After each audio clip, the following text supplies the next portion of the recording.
I'm Ken R. Scott, your narrator. Welcome to the SGM video, Shopping Centers and Retail Stores.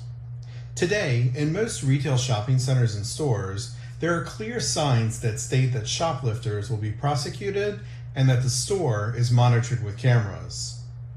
Despite these anti-theft measures, billions of potential profits are lost each year due to shoplifting, robberies, and vandalism. One act of theft could wipe out a week or even a month of a company's profits. Many shopping centers have either armed security officers, unarmed, or both. For the purposes of this video, we will be assuming that the security officers on duty are unarmed. Retail security is often referred to as loss prevention. You'll hear this referenced throughout this video. Security officers serve as deterrents as well as public ambassadors. Security officers must follow company policy and procedures firmly and courteously. A lot of thought and planning has gone into your post instructions to help maintain your safety and the safety of others. If at any time you have questions, please consult with your supervisor. Types of shopping centers. Shopping centers come in many shapes and sizes. There are the traditional large indoor malls. Then you have outdoor shopping centers, or strip malls as they're sometimes called. You also have standalone retail buildings and stores. With security, they all typically have one thing in common: patrols for the building areas and covered parking lots, primarily because this is where most crimes are committed. These areas can see such crimes as robberies, shoplifting, purse snatching, auto theft, and carjackings, just to name a few. It's a good idea to get to know the geographical building layout, surrounding streets, alleys, and stores for each post that you're assigned to. Knowing this can be very helpful. Dead zones in a store are hot spots for shoplifters. Be aware of these areas. Get to know the people. Try to get to know as many people in the shopping centers as possible, or at least the type of people that congregate at your post. It's also a good idea to get to know any type of criminal activity that's being committed in the area. Post instructions. Your job likely comes with some specific rules for dealing with many issues, from confrontations to emergencies. It might not always be easy to do your job within the parameters you're given, while also offering good customer service to the people you encounter. Learn to prioritize your main duties with the small things that set you apart. While you must observe everyone and everything around you, do so without appearing grim or suspicious. You can't let people distract you from your job, and you can't let your job distract you from treating people well either. Your presence is a deterrent.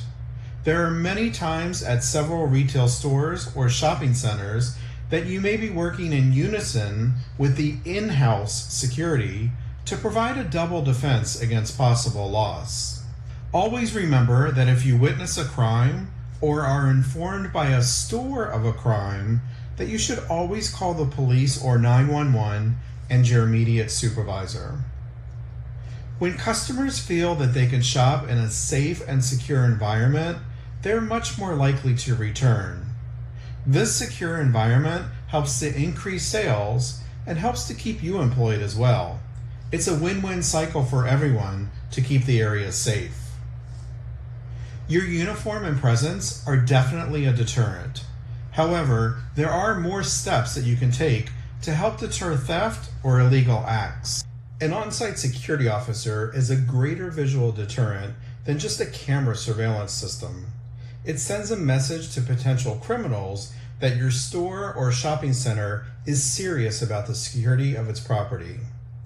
A strong way to deter thieves is to greet and talk to visitors when they enter your store.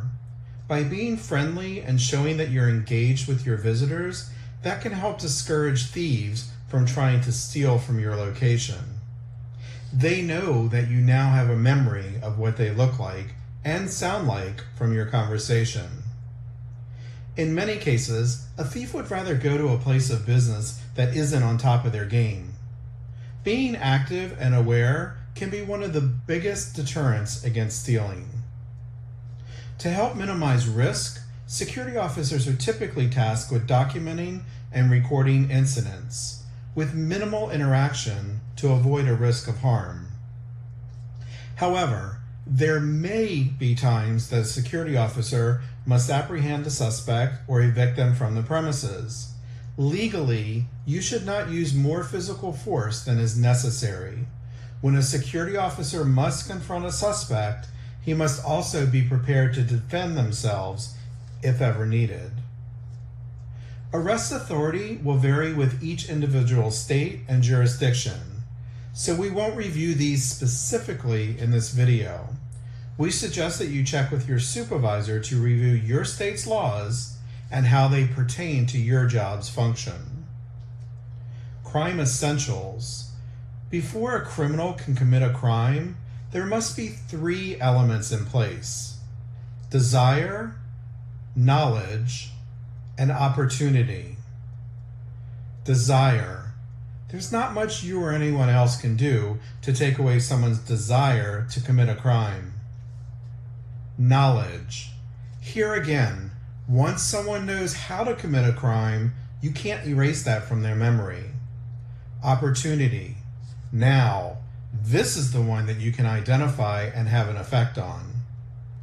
Security patrol cars have lettering on both sides identifying them as a security vehicle, and some have light bars on the roof as well, both of which help reduce the opportunity. When someone sees a patrol car, they know that it's a security patrol. Criminals see patrol cars as a barrier between them and committing a crime. This doesn't mean that a bold criminal will not commit a crime anyway, but it does help reduce the opportunity. The same goes for your uniform. When a criminal sees you patrolling a property or standing at an entrance, it will hopefully click immediately in their head that they are being watched, and if they're thinking of doing anything illegal, that perhaps they should leave and go elsewhere. Your professional presence also helps keep the barrier between a criminal and committing a crime. Types of thefts. Let's go over some of the basic types of thefts that can occur in retail establishments. Shoplifting. This is perhaps the most common form of retail theft. Let's go over a little history. The crime of shoplifting and theft has been around for a long time. The first documented cases of shoplifting took place in 16th century London and involved groups of men called lifters. In 1591, a pamphlet described how 3 men conspired to shoplift clothes from a London merchant. Things just got worse after this.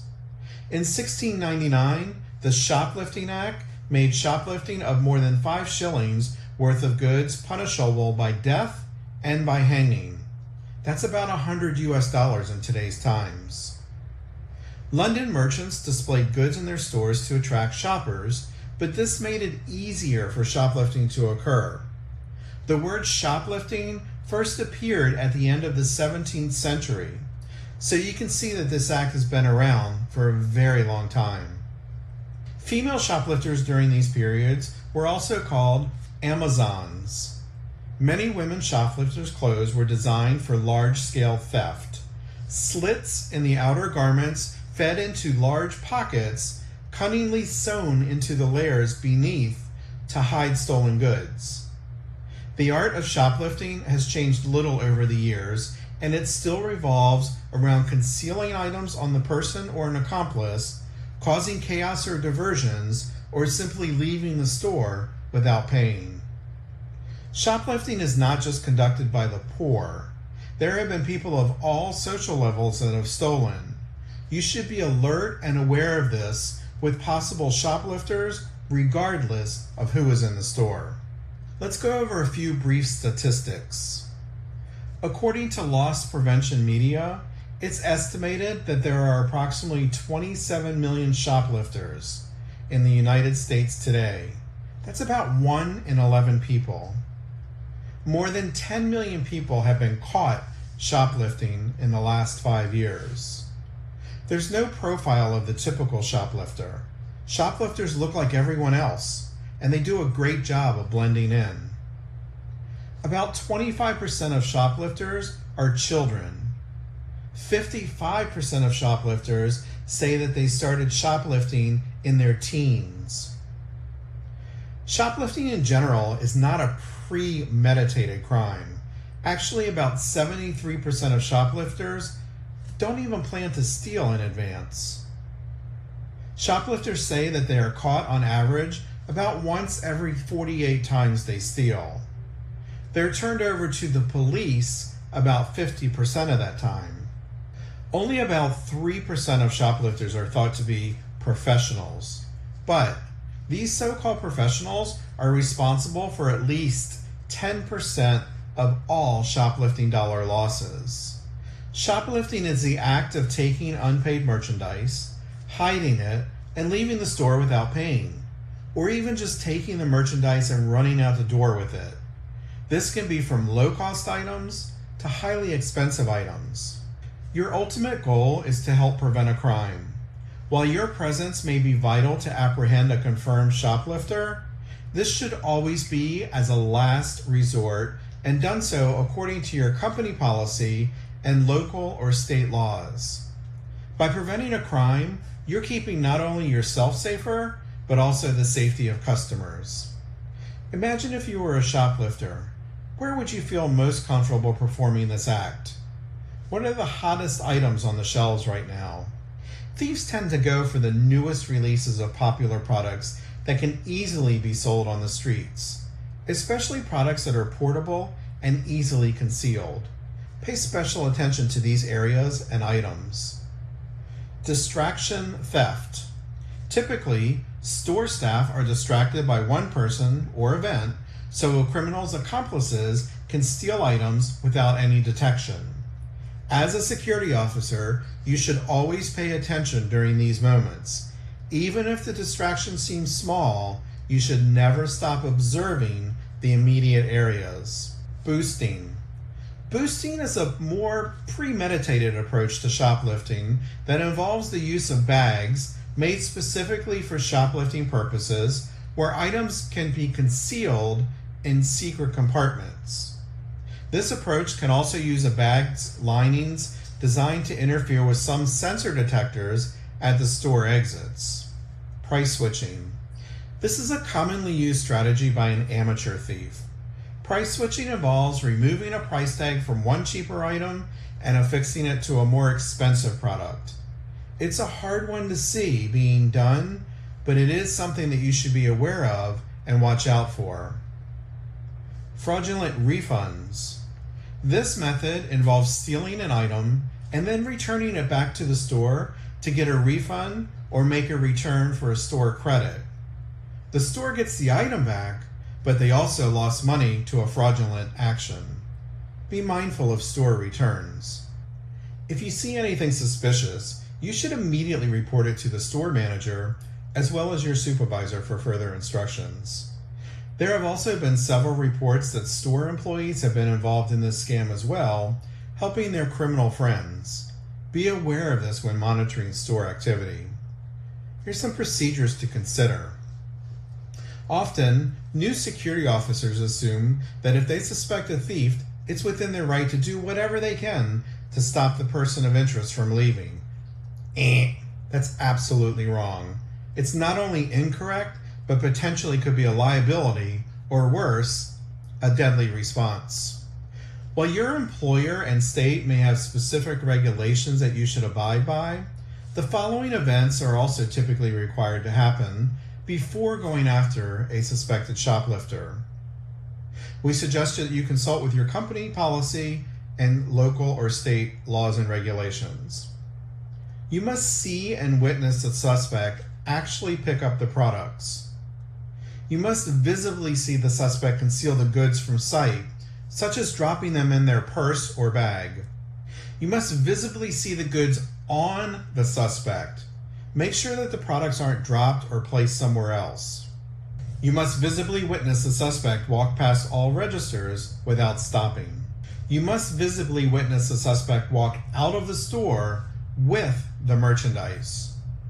Never rely on hearsay or third-party information when determining a shoplifting incident.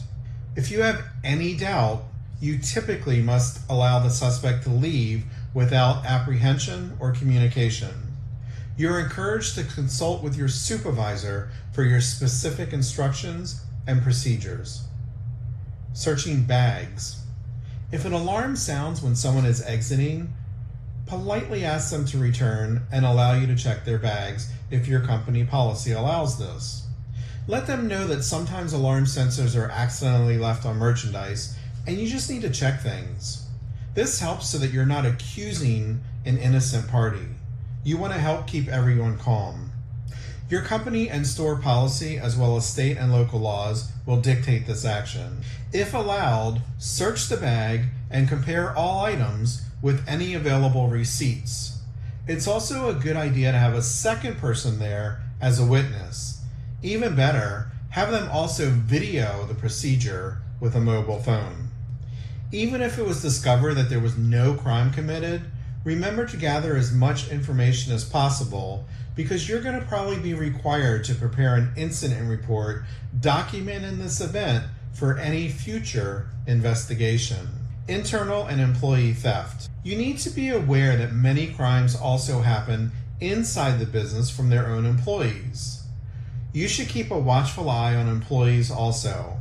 Get to know their daily patterns and watch for any changes or suspicious behavior.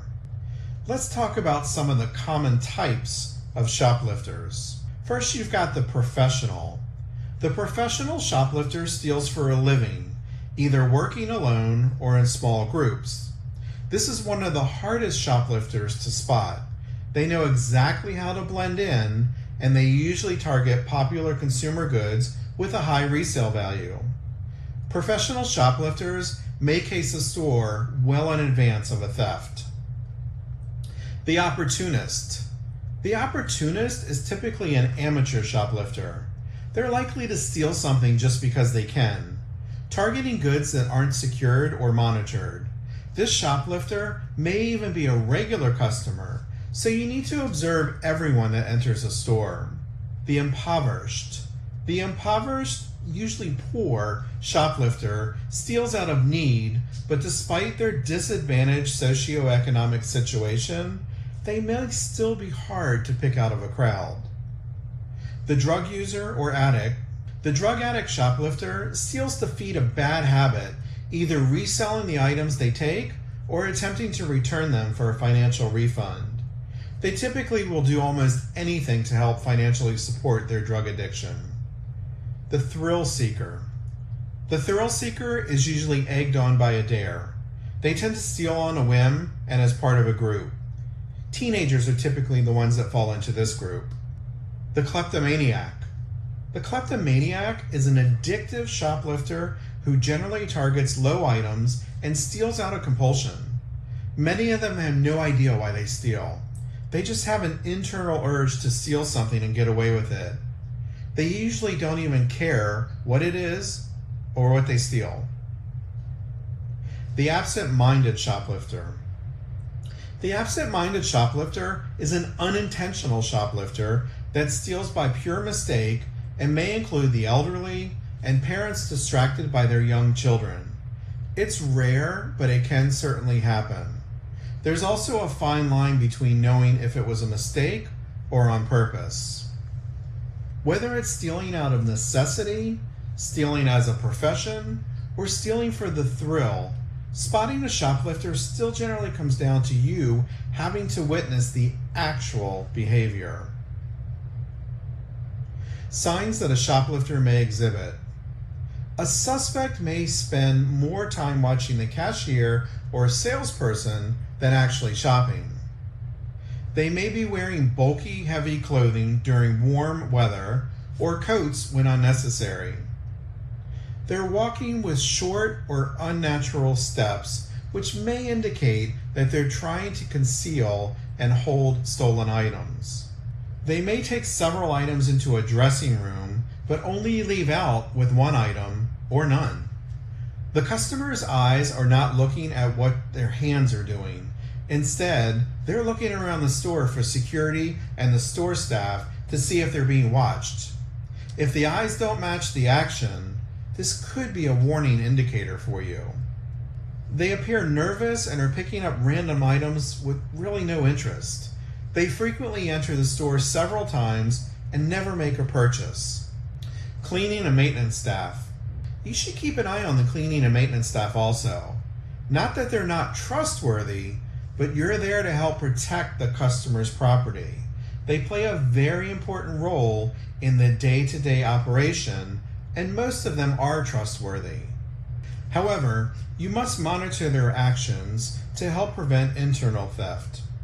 Make sure they don't put merchandise in trash cans, their cleaning carts, buckets, etc.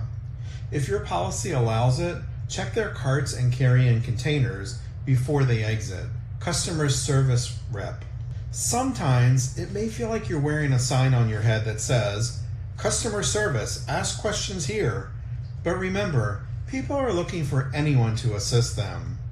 And since you're in a uniform on a patrol, it's likely that you'll get asked a lot of questions. Many people will come to you with a security issue, but there are also some people in a shopping center or a store that will come to you with basic questions such as, where are the bathrooms? How do I get here? How do I get there? Remember to be friendly and help answer their questions to the best of your ability.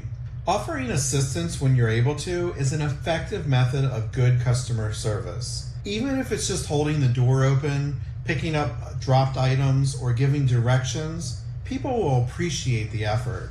You're representing you and the company and the store or shopping center, so always be professional. Uniform pride. The clothing a person wears, and especially uniforms, have been found to have a powerful psychological impact on those who view it. The security officer's uniform conveys some authority of the person wearing it. Research has revealed that the uniform has a subconscious psychological influence on people based on the person's preconceived feelings about security officers. Another benefit is when a person wears the uniform, people who see them tend to be more cooperative with their requests. People also tend to curb their illegal behaviors when a security officer is visible in the area. Wearing your security officer uniform not only gives you a sense of pride, but it also has an imposing effect on others. Most of the time it's positive, and for those predisposed to criminal acts, it's negative. So you see, just the presence of an officer in a uniform can change the mood of the people around you. Although a security officer does not have the same authority as a police officer, the security officer uniform makes a similar statement. They're there to help, and they're there to help deter criminals. Disputes and customer arguments. We've all seen them. Someone in the store is yelling and screaming about a price, a return, or something else that they're unhappy about.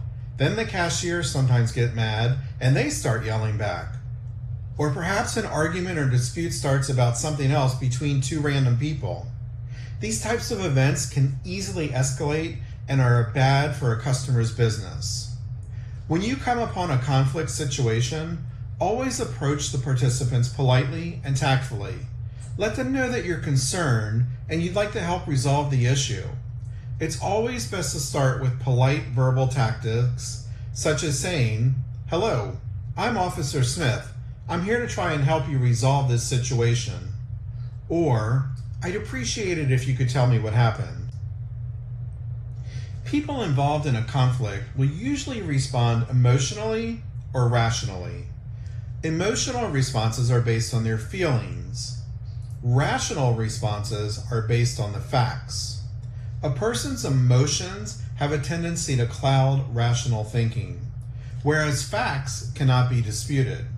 The first objective should be to know the facts so that their emotions will become less relevant. If you are ever trying to de-escalate a situation, remember the following items to help improve conflict resolution. The goal is to get all parties to remain calm and help to resolve their issue without any further incident. Improve conflict resolution with customers. Show you care. Use empathy statements to show that you care. Use the correct tone. Don't smile, laugh, or mock at either party. You need to be neutral. Do not offer your opinion and do not agree or disagree. Do not react. Don't respond to negative comments. Only interject with helpful content when necessary. Keep all parties focused on important issues. Make an angry conversation private by trying to have conversations away from the crowds. Use timeouts. If confrontation escalates, allow the parties to think by themselves for a short period of time. Then address the concerns more effectively. And always remain calm and professional. Juveniles after school. Let's face it, we've all been a teenager. We know what teens can do, and we know that they can get rowdy and they want to have their fun. But sometimes in shopping centers or stores, there have been incidents where they've shoplifted and have done damage to property. It's unfortunate, but is something that needs to be monitored for the safety of others. Adults and teenagers, when asked separately, typically have a different idea of what appropriate behavior is. Teenagers and skateboarders have always been attracted to the mall, and their behavior can range from quiet to loitering, to theft and shoplifting, to fighting, and even to rioting and store window smashing. Many shopping centers have started to implement a rule that minors under the age of 16 must be accompanied by an adult. You should study your post instructions about the procedures of teenagers in your store or shopping center.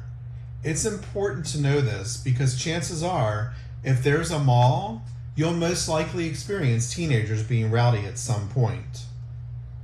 You'll also want to be very cautious of your actions and follow your company policy and post instructions very carefully. A liability is the last thing that you want to create. Talk with your supervisor and review the site instructions and expectations clearly. Locking and unlocking procedures. As a security officer, your job duty could typically involve locking and/or unlocking the main entry and exit doors. If this is part of your daily duty, you need to be aware of some important items. Door locking. If at any time you're unable to lock or unlock a door, it's important that you notify management or your supervisor immediately. You should never leave a property door abandoned and unlocked at night. That's just asking for trouble. Always make sure you prepare an incident report. Alarms. If your instructions are to set an alarm before leaving, always make sure that this is done. Make yourself a note to not forget, or better yet, set the timer on your mobile phone to remind you. It's extremely dangerous to not set an alarm when leaving. If at any time the system doesn't work or won't set, make sure you call your supervisor for further instructions, and of course prepare an incident report. The lights. If you're required to turn on or off lights, make sure to do so according to your post instructions. If at any time there's a problem, make sure to prepare an incident report and notify management and your supervisor. Even if you come back tomorrow and the problem still exists, make another incident report. Documentation is extremely important. Closing patrols. Your instructions will most likely have you do a final patrol of the shopping center to make sure that all persons have left the building. As you patrol through the mall or store, check all the doors to make sure that they've been locked properly. Turn off any lights that need be also. If anyone is discovered after hours in the building, you'll need to follow your post instructions about asking for identification and why they are there and what actions to take. Of course, an incident report should always be prepared. Alarm response. There may be times when your dispatcher or an alarm company will notify you of an alarm activation on your site. These could range from an after-hours possible break-in alarm to a panic or hold-up alarm activation. For a normal alarm activation, you should check the doors indicated in the surrounding areas. If all is secure, then secure the area and prepare an incident report. Check your post instructions, but you'll probably be required to notify someone of the disposition. It's also a good idea to notify someone about the outcome so that they know you're cleared of the scene and that you're safe. If you receive a notification of a holdup alarm, you need to make sure that you proceed with extreme caution. Your instructions will most likely advise you to wait and let the police be the ones to enter the area first. Your safety is the most important consideration at this moment. The police are highly trained on these situations, and you want to keep yourself and others safe. While waiting for the police and upon their arrival, you'll want to also constantly monitor the area for any activity. Did you see a suspect run? What did they look like? If it's safe, you may want to keep your mobile phone video on in case something happens. This is a great way to document. Of course, an incident report should always be made, whether the alarm was real or false. Escorts. Many times when working in a retail environment, security officers are called upon to help with escorts. There are many different types of escorts that you may be involved in, but here are some of the main ones. An escort walking someone to their car in the parking lot at night or after hours. An escort walking a store manager or employee to the bank for them to make a deposit.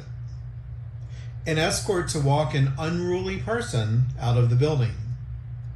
You should always ask your supervisor or know your post instructions and see if they allow any of these. Patrolling. Many shopping centers will require that you perform a patrol of the property. Security officers patrolling should constantly monitor for risks.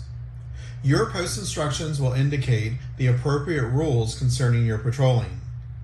Some of the basic patrol duties include conducting a foot and vehicle patrol, patrol the premises and enforce the client's rules, patrol parking lots and enforce parking rules, patrol and check dumpsters, and proactively alert potential issues to management. Unless your post instructions dictate, you should always stagger your patrols and do them differently. You would not want a criminal to watch you and see what your routine is. Staggering patrols keeps a criminal confused, and they never know when you might appear, which is another good deterrent. Earlier I went over some crime essentials. Now I want to go over some of the tactics that you can use when patrolling.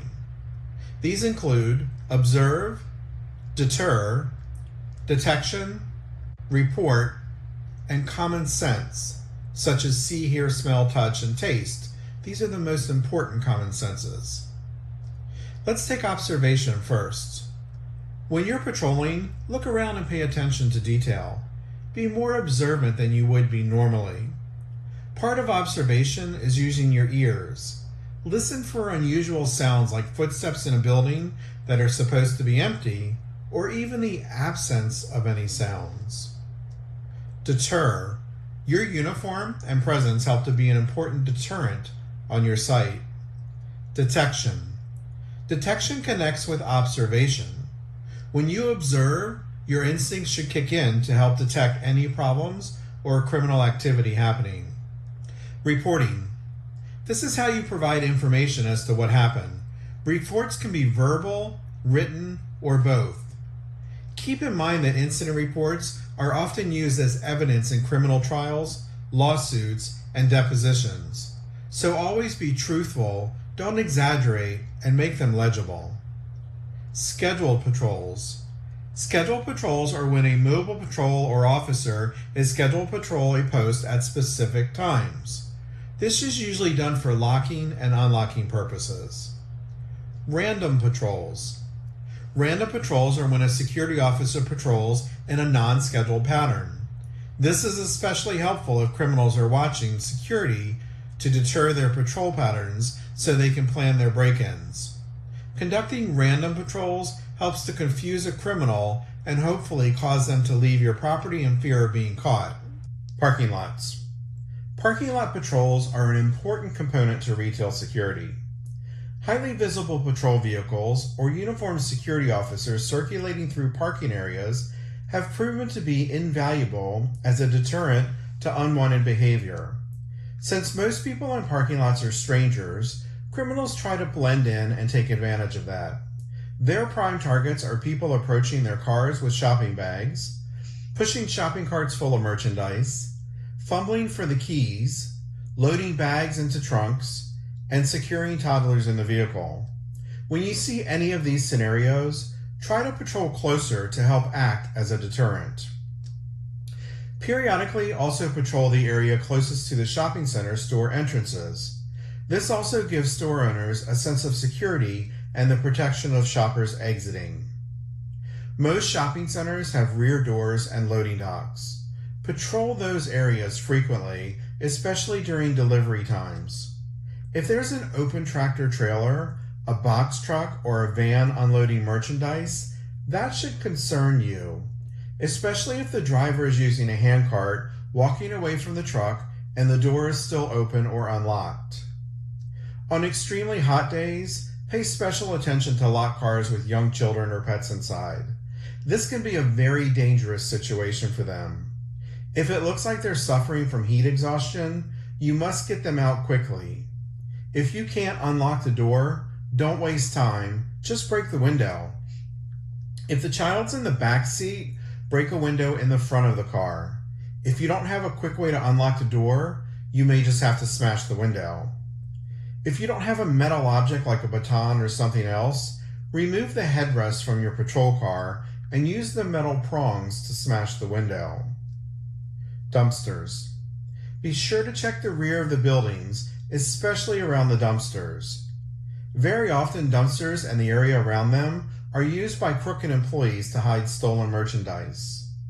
If you observe any signs of this, notify your supervisor.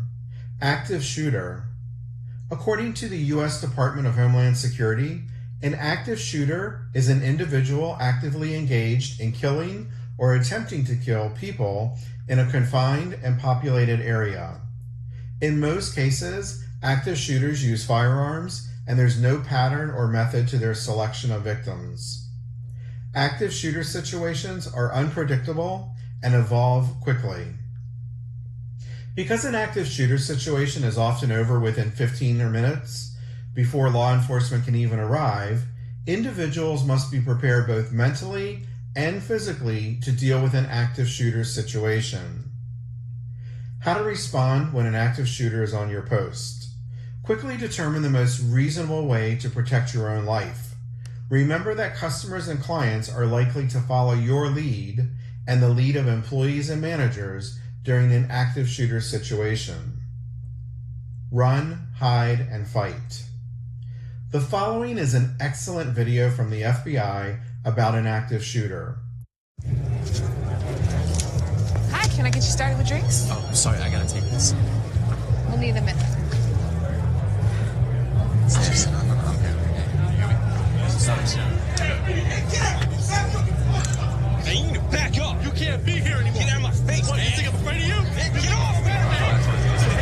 911, there's a clip.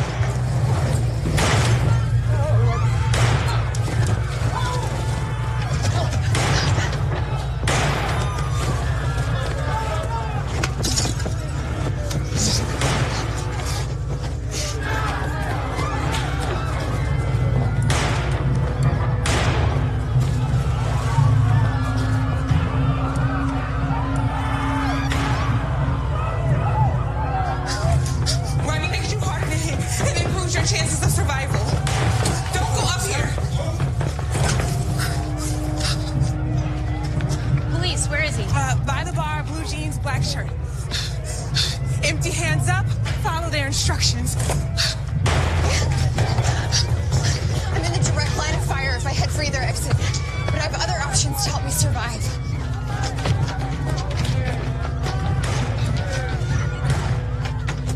Guys, come on, in here. Come on. Go, go, go. Lock and barricade the door.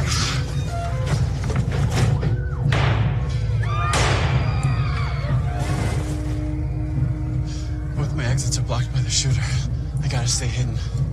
I'm no victim. I'm ready for this. He's applying direct pressure to the wound to stop the bleeding until we can find a tourniquet. In the meantime, turn off your phones and make a plan to defend yourself.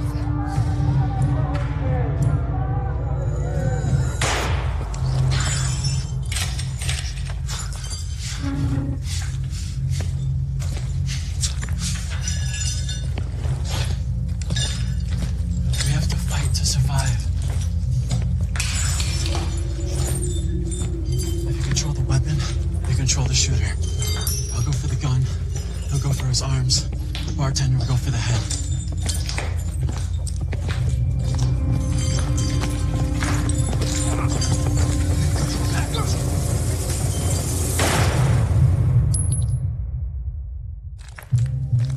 Where is he? We got him right here. Stay down. Please, show me your hands! Over here.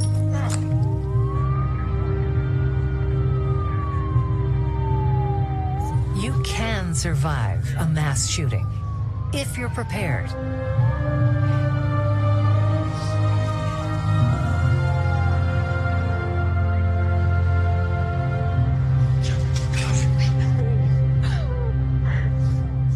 Remember, run, hide, or fight. Run. Wherever you go, be aware of alternate exits. Quickly and cautiously evacuate in a direction away from the attacker. Don't hesitate. Seconds matter. Remember windows and emergency exits. Leave belongings behind. Keep your empty hands raised and clearly visible when exiting a building. Follow all instructions from the police. Don't stop until you're sure you've reached a safe location. Hide. If there is no safe escape route, find a good hiding place. Lock and barricade the door. Silence cell phones. Prepare a defense plan. Fight. Fight only as a last resort. Use available objects as improvised weapons. Use teamwork and surprise. A coordinated ambush can incapacitate an attacker. You're fighting for your life. Don't fight fair. Stop the bleed. A victim can die of uncontrolled blood loss in 5 minutes or less. Apply pressure or a tourniquet to control severe bleeding. Go to fbi.gov/survive to learn more. This particular situation could happen at a restaurant or a bar within your shopping center, a store in the mall, or virtually anywhere. You should always make sure that you monitor your surroundings for any possible situations. Protecting a crime scene. A crime scene is a location where a crime took place or where evidence is found. A primary crime scene is usually where the actual crime was committed. A secondary crime scene is where additional evidence is discovered. As a security officer, you may be thinking, why do I have to be concerned about protecting a crime scene? My job is to patrol posts or drive a patrol car and observe and report. Well, that's true, but the fact is, you're more than likely to be the first person to discover a crime scene and the first authorized person to take charge in protecting it until the police arrive. Approach the scene with caution. Don't approach this crime scene in a rush. When you discover a crime scene, take a deep breath, relax, remain calm, and be very cautious. A crime scene doesn't necessarily have to be at the place where the crime occurred. It could be where the suspect disposed of the evidence. A couple of examples are, the knife used in an assault was found outside in the parking lot. A ski mask was found in the alley behind the garage. These locations are what are known as secondary crime scenes. Crime scenes should be roped or taped off immediately.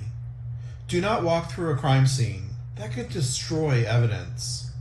Consult your company's policy and post instructions for specific steps to take on your site. Do not allow anyone entry into the crime scene. The more serious the crime, the more curiosity seekers will typically show up. Many times, curiosity seekers inadvertently destroy evidence.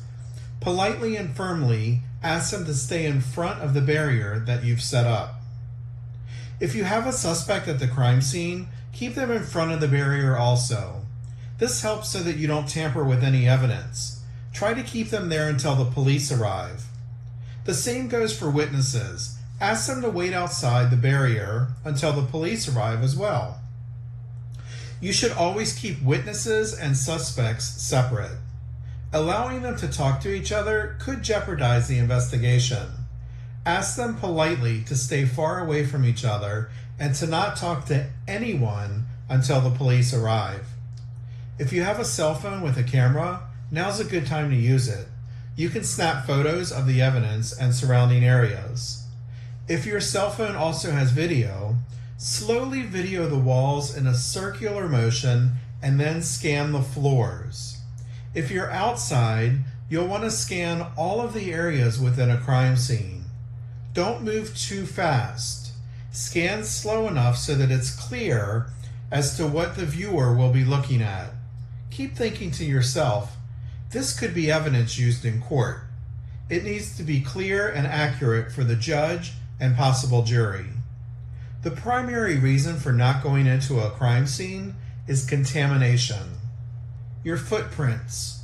Whenever you walk into a crime scene, you always take probable evidence out with you when you leave.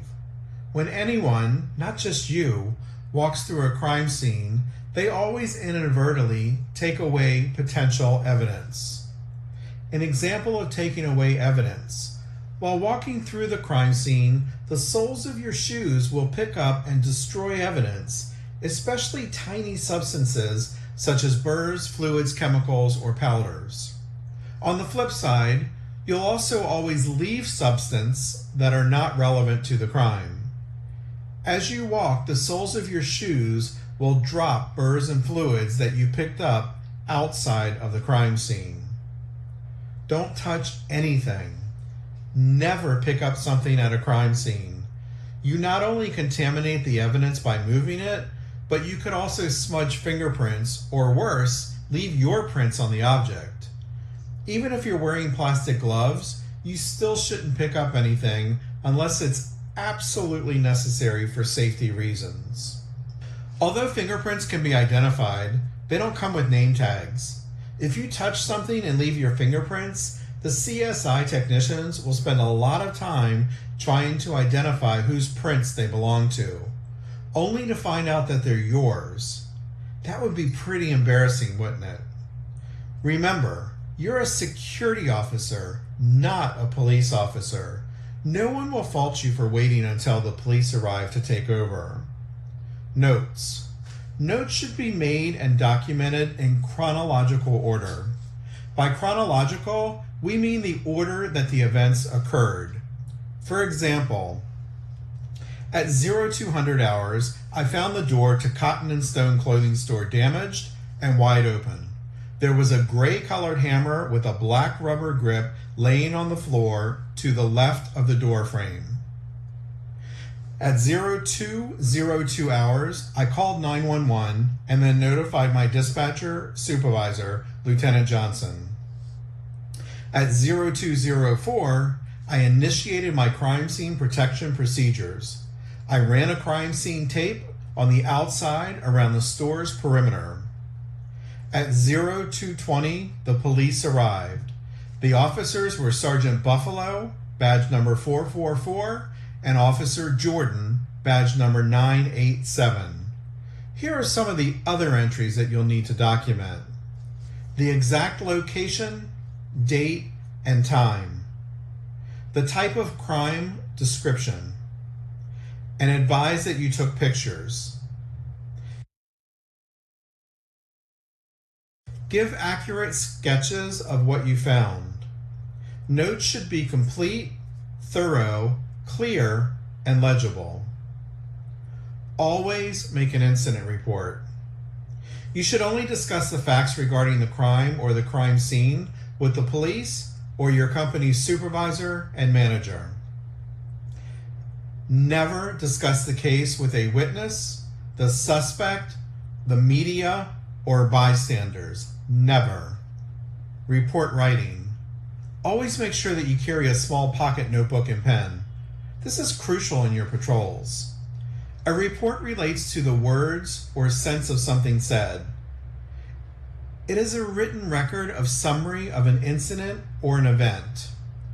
It gives a formal account of happenings, and it's a permanent written record of activity which documents important facts. When writing in the officer's notebook, the information that's needed to complete a report is going to be who, what, where, when, how, and why. Why are reports important? Accountability. Reports document an event and make the information answerable and capable of being explained. Liability. Reports help deter against liability issues. A well-documented report can help dispute against someone lying and making false statements. Purposes of a report. The purpose of a report is to permanently record information for management and customers, and is helpful for the officer's recollection if they're ever required to testify in court later. It provides a record of activities accomplished or attempted concerning the incident or event. It helps provide liability coverage for accidents and injuries occurring on the job site. It identifies those persons involved in an incident or event. It provides information on existing and future needs. And it provides information for pass down to your relief and other personnel. Check your report for accuracy. Double check all facts, including spellings of names, dates, times, addresses, license plates, etc. Make sure you don't leave out any information that should have been included. An effective report is always factual. A report is an objective accounting of the relevant and observed facts. Any conclusions made by the reporting officer must be supported by documented facts. Unsubstantiated opinions or conclusions are never to be included in a report. Accurate. The decisions and actions taken because of the report must be supported by accurate information contained in the report.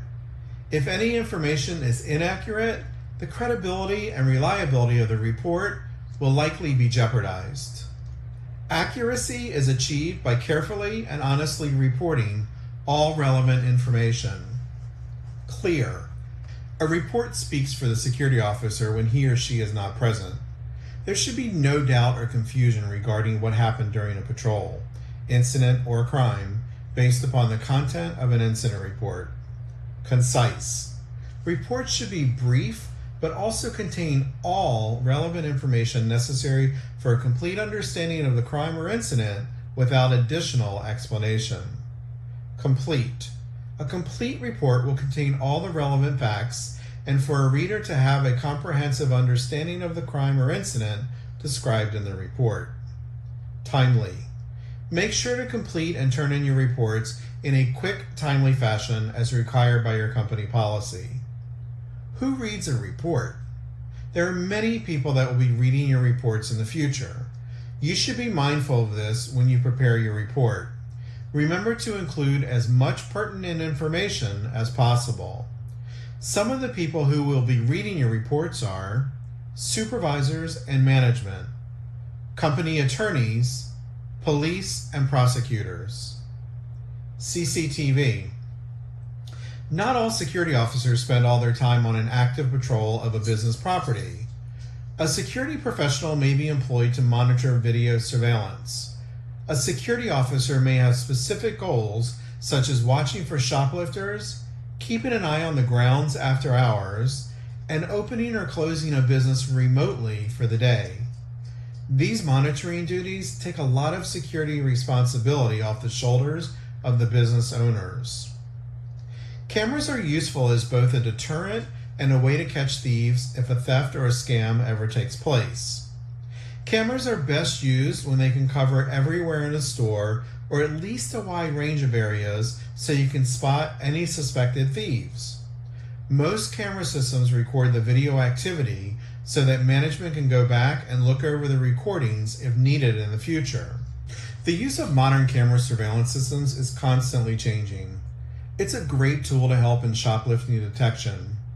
With all the changes, there are still two common statements that still make as much sense today as ever. If you didn't see it, it didn't happen. When in doubt, let them out. Be friendly and professional. Good communication skills are priceless in every aspect of a security officer's job. In every situation that includes contact with other people, security officers need to be respectful and empathetic. The ability to talk to people and understand their point of view can be a key to help solve even the most complicated issues and help prevent many thefts. Remember, document everything. It's important to remember one of the most important tasks of a security officer: observe and report. We hope that this training video has helped you learn more about working in a shopping center